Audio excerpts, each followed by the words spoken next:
القلوب إلى الحبيب تميل ومعي بذلك شاهد ودليل. أما الدليل إذا ذكرت محمدا فترى دموع العاشقين تسيل. هذا رسول الله هذا المصطفى هذا لرب العالمين خليل. صلى عليك الله يا علم الهدى ما ناح طير في الغصون يمين.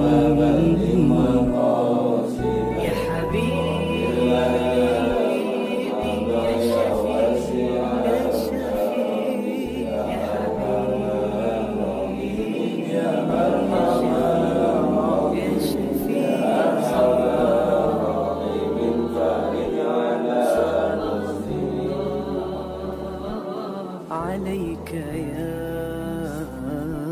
حبيب الله.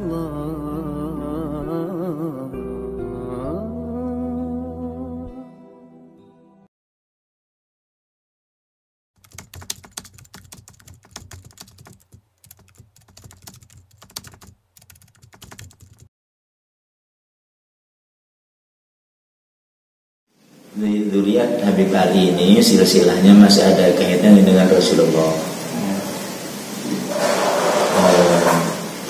Nasab dengan Rasulullah itu adalah dari Sayyidina Husain. Jadi dzurriyyat yang keberapa? Dzurriyyat yang ke-35. Rasulullah yang ke-31 sampai ke Habib Ali. Habib Ali itu yang ke-35. Setelah itu di manakah Habib Ali dilahirkan? Dilahirkannya Habib Ali adalah di Pontianak, Kalimantan Barat. Kelahiran Kalimantan. Ya, sudah di Indonesia. Maka konon ceritanya ayahnya pun kelahiran di Kalimantan. Habib Ali. Iya, Habib Ali. Kemungkinan kalau datuknya itu Hadramaut. Masalah ceritanya apakah beliau itu dari Kalimantan langsung ke Lampung atau singgah-singgah kemana kurang jelas. Yang jelasnya itu adalah beliau ini lama, yang lamanya itu adalah setelah berangkat dari Pontianak itu di Lampung Timur, di Labuan Meringgau. Labuan Meringgau. Ya, Labuan Meringgau, sehingga beliau punya keturunan ada di sana, punya putra dan punya cucu. Putranya Habib Ali adalah Habib Usman. Habib Usman punya putra adalah Habib Husain. Yang dia dekat masjid yang pas di tengah jalan itu ya, Pak. Itulah cucu beliau, cucu Habib Ali. Nah, kenapa sekarang kok dimakamkan di sini? Mungkin setelah penyebaran agama Islam bersebar di daerah Labuan Meringgai, beliau hijrah berangkat ke daerah sini. Ke daerah sini,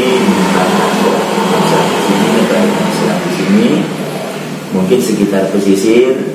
Ada yang mengatakan ceritanya sampai ke daerah pesisir yang ada di Waimuli, Batibala, apa itu namanya, Kunjir, ya, sekitarnya.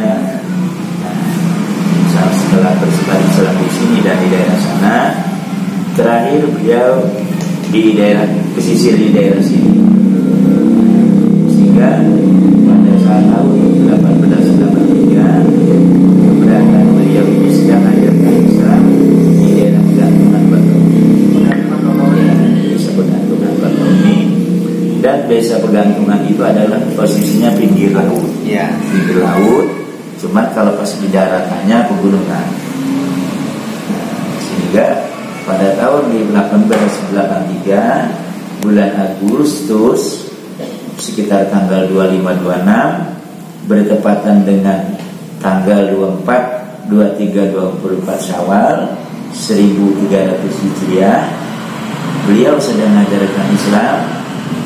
Konon ceritanya lagi ngajar dengan santrinya di dalam masjid. Nah, datanglah tsunami.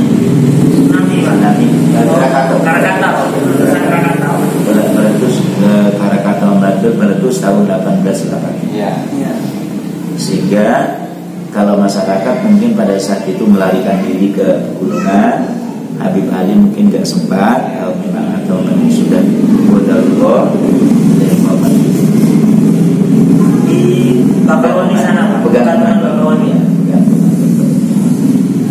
Konon ceritanya bahwa beliau itu dimakamkan awal itu di sana.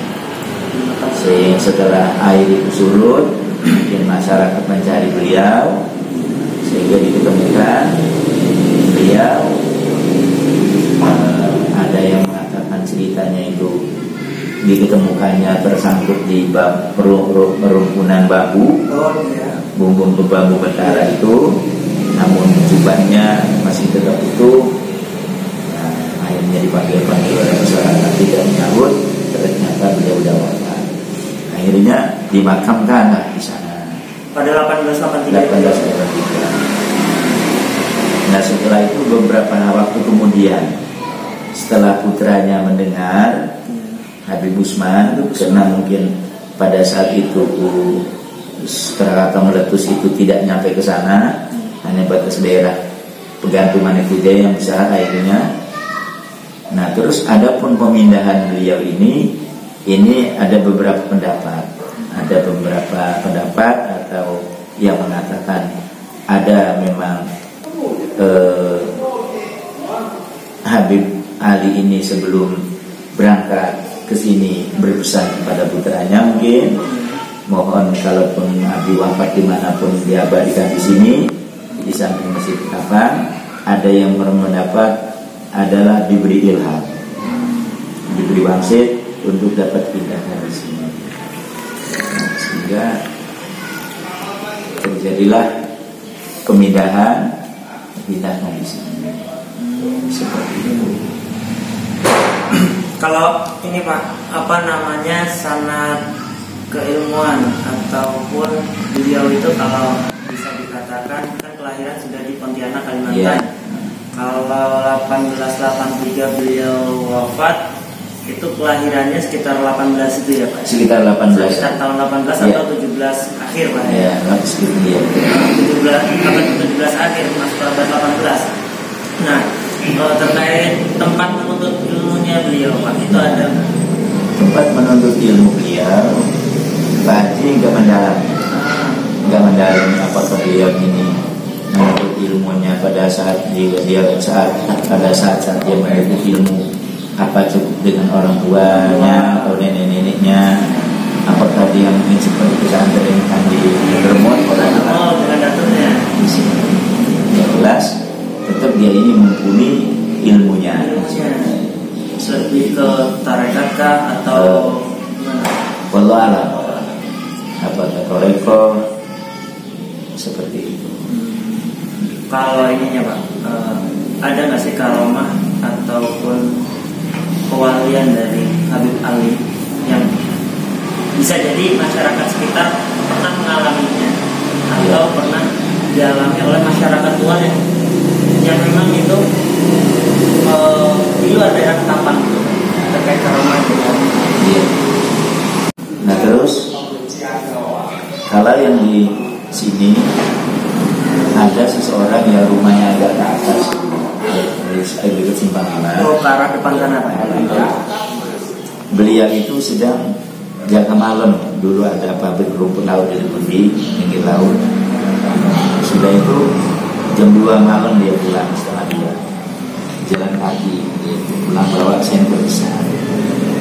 Pas ditanjakan, kan ada itu tanjakan yang kanan kirinya makam. Pak Asep ini naik dari atas ke bawah, dari bawah ke atas jalan kaki. Pas sampai di pertengahan bertemu dengan seseorang. Dari mana kamu? Anu Pak, saya habis dari Jakarta kelas tugas makan. Oh iya. Ya, oh ya sini dulu kan. Sudah sama jalan dipanggil. Sini dulu. Mau nggak kamu saya kasih cincin? Mau Pak. Dilepas cincin ini dari tangan beliau. Dari tangan. Sudah dilepas, ini pakai. Nggak masuk Pak. Di tangan kiri jangan di tangan kiri. Itu berarti belum jodohan. Kalau di tangan kanan dia masuk. Di jari manis. Sudah. Nah, Bapak ini mau pulang kemana? Kata Pak Asep ini nanti. Di rumah saya itu sambil masjid. Pak Asep ini belum tahu. Iya belum tahu. Belum tahu bahwa beliau itu ada di sini. Terima kasih. Sudah sekitar 10 meter di center. Ingat Pak Asep ini di center sama dia. Dan besoknya tanya. Seperti ternyata lebih bagus. Ya, Pak, ya. Nah, jadi kalau namanya yang di sini, warga yang di sini, ya Pak ngomong memang kadang sudah ada melihat kalau yang mewujud itu, yaitu tadi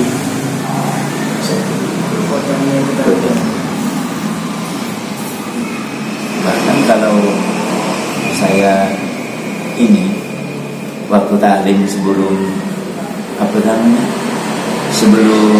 pandemi dan rutin taklim pada Jumat. Sebelum taklim di Budu itu saya ajak tawasul dulu. Itu saya punya ponakan umur 9-10 tahun. Jadi setiap tawasul itu ponakan saya ini kehadiran beliau itu tahu, melihat kehadiran beliau itu ada di sini. Bahkan sampai 3 kali, kedua hadir juga, nimbul juga beliau hadir. Yang ketiga kali saya omong ponakan saya, nah nanti kalau Jumat depan Nong ikut ngaji, kalau buyutnya hadir, yang ibu-ibu udah pada keluar, beliau masih kelihatan sama Nong. Ini air ini aku tanggung itu, minta didoain. Ibu-ibu keluar, beliau masih ada di sini, masih kelihatan di mata itu, masih itu.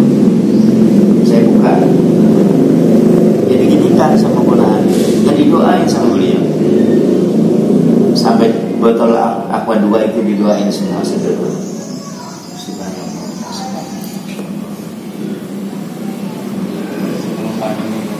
Waktu saat sebelum kan, sekarang belum dimulai lagi kan.